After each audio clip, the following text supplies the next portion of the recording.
You make $75,000 a year. Solid income, respectable, very adult. You've got money going into your 401k. You pay your bills on time.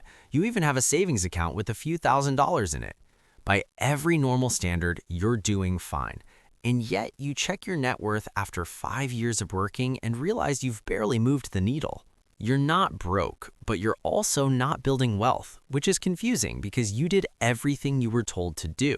My name is Gorilla Bob, and I spend way too much time thinking about the difference between financial survival and actual wealth building. If you feel like you're doing everything right but still can't seem to get ahead, go ahead and subscribe and hit the like button if this starts to feel uncomfortably accurate.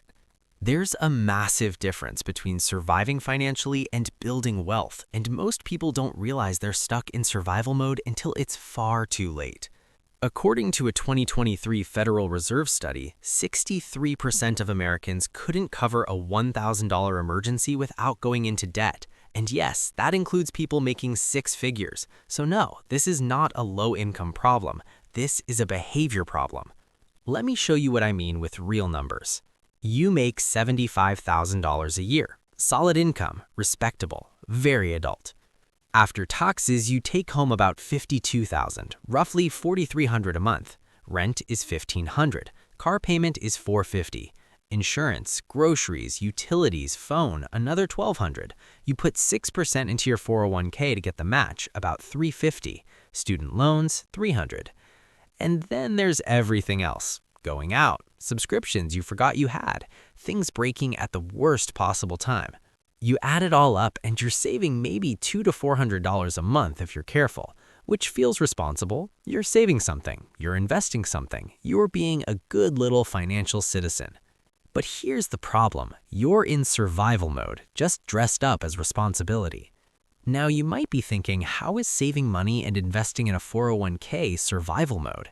Survival mode means you are one setback away from going backwards. Your emergency fund is thin, your investments are minimal, your income depends entirely on your job. And you're building wealth so slowly that future you is still stressed, just with worse posture.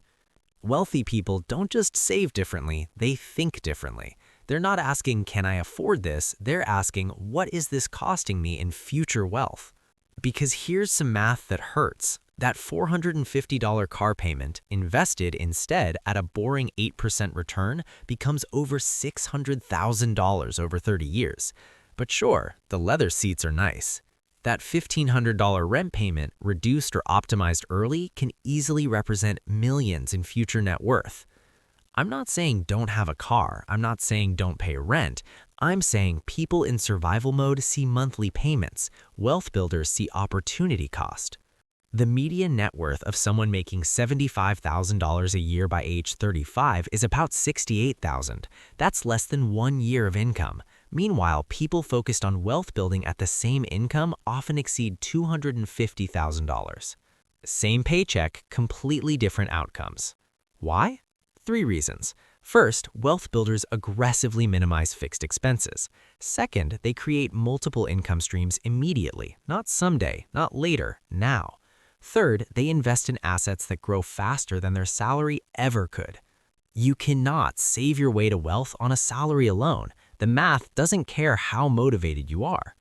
You don't accidentally build wealth, you choose it, and that choice starts by recognizing whether you're surviving or actually building. If this made you rethink how you're playing the game, like the video, subscribe, and I'll see you in the next one. We're here to build wealth, not just survive.